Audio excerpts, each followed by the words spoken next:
Kira-kira aku tidak keliru kalau aku namai ini babak baru. Beberapa tahun yang lalu, pribumi bangsa-bangsa Hindia masih melawan kekuasaan Guberman dengan senjata, dengan patriotisme, dengan agama. Dan semua mereka kalah. Pembentukan nation dengan mulut dan pena belaka. Di Eropa, pembentukan nation selalu berjalan dengan pedang dan darah. Nuraniku tergoncang. Apa harus kulakukan terhadap dia? Dia bukan penjahat, bukan pemberontak. Dia seorang terpelajar pribumi yang hanya terlalu mencintai bangsa dan tanahnya Hindia. Menjelang fajar rencanaku telah masak, persetan dengan sentimen kecil mengecil. Dalam karirku, Mingke, pimpinan redaksi Medan, harus disingkirkan. Raden Mas Mingke, si galak dari Medan itu, kini dibuang ke Ternate. Mengapa ku biarkan kenyataan dan harapan bertarung dalam diriku? Mestikah aku dihadapkan pada pilihan, prinsip atau karir, moral atau jabatan? Aku tahu benar aku membutuhkan kedua-duanya. Padahal aku juga tahu aku harus ambil satu-satu di antaranya. Kesarjanaan tak ada arti di Hindia. Untuk keselamatan diri, hanya ada satu jalan yang bisa ditempuh. Bermuka dua dan berhati banyak dengan sadar. Sebagai pejabat, aku pun punya watak pejabat. Mengharamkan, mengimorilkan, mengkafirkan. Segala yang bertentangan dengan asas kekaulaan Hindia yang baik. Aku terjatuh pada renungan, tak habis-habis pikir. Bagaimana mungkin bangsa Eropa dengan perasaan hukum begitu tinggi berbuat seperti pembegal di tengah hutan. Aku teguk sisa whisky yang tertinggal di dalam botol. Tetapi penyingkiran itu berdasarkan pertimbangan politik. Perampasan bisa dilakukan oleh setiap orang. Kepastian hukum sudah bubar. Orang hidup di alam purba. Akhirnya, orang tidak punya hak lagi atas hidup dan badannya sendiri. Di negeri dengan penduduknya yang kekanak-kanakan, dengan penguasanya yang pongah dan manja itu, hasil sosial yang paling sah hanya penindasan. Perjuangan tidak bisa berjalan tanpa organisasi. Organisasi yang berani, cerdas dan berwatak. Maka lahirlah Indisi Partij, Partai Hindia. Sebuah partai politik yang pertama-tama di Hindia. Sebuah partai dengan 3 serangkai Dewoger, Wardi, dan Ciptomangun.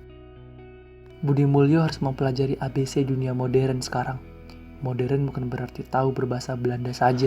Budi Mulyo sebagai pendiri sekolah-sekolah dasar dengan nama yang sama, katanya adalah sebuah organisasi orang-orang Jawa, tapi justru tidak memasukkan bahasa Jawa dalam kurikulumnya. Raden Mas Mingke dibuang, syariat tidak mati. Bahkan sekarang telah ditemukan seorang pelajar baru. Dia bernama Mas Cokro. Kalau Mas Cokro ditangkap dan dibuang, akan muncul terpelajar baru lagi dan seterusnya. Seorang bocah berumur 16 tahun, bertubuh pendek yang beberapa tahun lalu masih melayani tamu-tamu VSTP dengan kelebihan karena telah membaca beberapa buku berbahasa Belanda dan berbakat pada bicara, telah memperlihatkan diri sebagai calon agregator yang tangguh. Bocah itu bernama Semaun. Dialah yang paling gencar dan paling kencang memperingatkan pada umum. Dari mulut si bocah itu pula, untuk pertama kali pribumi mengenal kata-kata sihir seperti imperialisme, kapitalisme, nasionalisme, internasionalisme. Bocah belasan tahun itu belum mengerti sepenuhnya arti kata-kata kesayangannya itu. Dari semua kegiatan pribumi itu, ternyata yang dianggap mahkota kegiatan adalah jurnalistik. Gejala baru ini berasal dari Mas Mingke. Ia pernah mengatakan, orang boleh pandai setinggi langit, tapi selama ia tidak menulis, ia akan hilang di dalam masyarakat. Ucapan lain dari si gadis Jepara, menulis adalah bekerja untuk keabadian. Sekarang aku harus berhadapan dengannya lagi, sebagai penjemputnya, guru dan pribadi yang kukagumi. Kemudian datanglah hari itu, kapal KPM itu telah merapat. Dia akan kujemput sebagai kepiting yang telah aku gunting kakinya, dan yang telah terampas segala-galanya justru karena aku. Ia menunduk tak bicara sesuatu. Ia hanya hendak bertemu dengan kenangan masa lalu yang sudah tak tergapai lagi, hilang untuk selama-lamanya dari kenyataan, tetapi abadi dan terus mengganggu dalam ingatannya.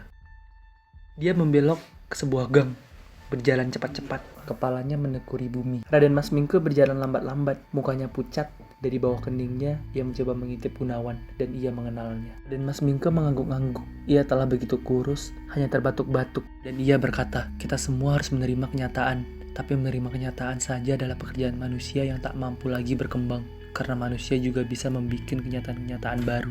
Kalau tak ada orang mau membuat kenyataan-kenyataan baru, maka kemajuan sebagai kata dan makna sepatutnya dihapuskan dari kamus umat manusia.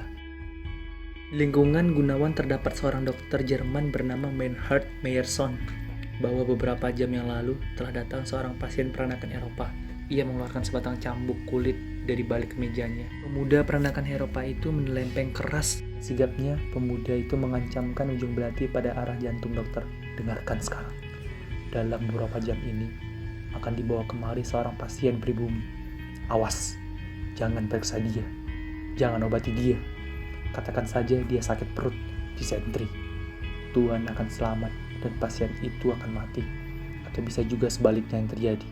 Pasien itu hidup atau Tuhan mati. Atau yang lain. Kedua-duanya mati atau kedua-duanya hidup. Pilihlah yang terbaik untuk Tuhan. Yang pertama yang paling baik. Mengerti? Dokter itu memeriksanya dan pemuda itu membantunya. Kemudian pemuda itulah yang berkata pada Dr. Bernhard Meyerson, "Disentri yang sudah terlambat bukan dokter, tidak bisa ditolong lagi. Lebih baik bawa pulang kembali si sakit ini. Ia telah meninggalkan sakit perut yang mendadak." Aku akan berkukuh pada keterangan pemuda itu, bahwa benar ia telah terkena disentri. Kelak mungkin akan muncul seorang yang membantahnya. Tapi itu bukan perkaraku lagi. Pada waktu itu juga Pangemanan sudah pergi dari atas bumi yang fana ini. Dan tak ada seorang pun di dunia ini yang lebih mengetahui tentangnya daripada aku.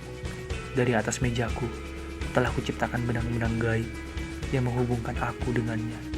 Begitulah akhir hidup guruku, meninggalkan pada dunia hanya bekas-bekas jejak dan langkahnya. Ia pergi dalam kesepian. Dia telah pergi ke tempat kemana setiap orang akan dan sedang pergi.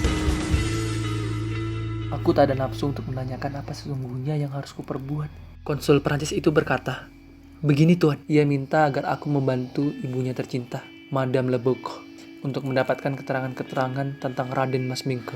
Madame Leboeuf akan datang kemari. Aku akan menghadapi Sanikem, ibu rohani Mingke. Betapa pengecutku kalau aku pingsan di sini, dan lebih pengecut lagi bila aku menunda-nunda penyesalan persoalan ini. Cepat-cepat aku berdoa memohon perlindungan Bunda Maria, untuk mendapatkan Bunda Maria, untuk mendapatkan kekuatan secukupnya. Tentu, Madam. Hanya saja, Tuan Mingke telah meninggal." Ia pergi, dan aku mulai menulis tentang hari ini. Aku harus kuat.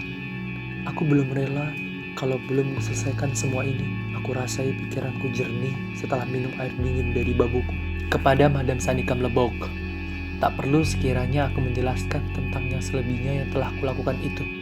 Madam, sebagai wanita yang arif bijaksana, dapat mengerti semuanya. Tentang kenyataan-kenyataan, cukuplah semua tertera dalam bekas catatanku rumah kaca ini, yang kuulangi menjadi surat untuk Madame Leboeuf dengan alamat konsul Perancis di Betawi.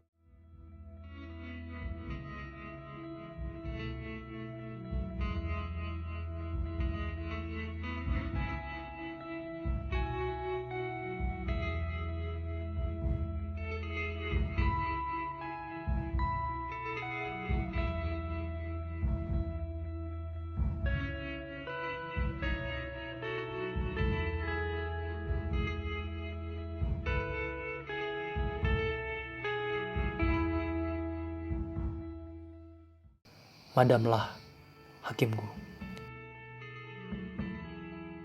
Bersama ini aku serahkan juga padamu naskah-naskah yang memang menjadi hakmu.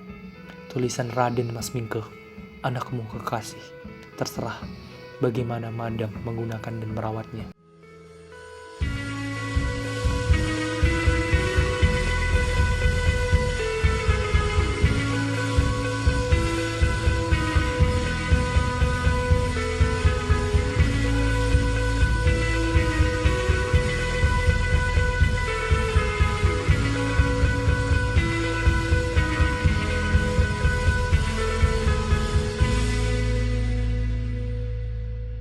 Deposuit potentes decede et exaltavat humiles.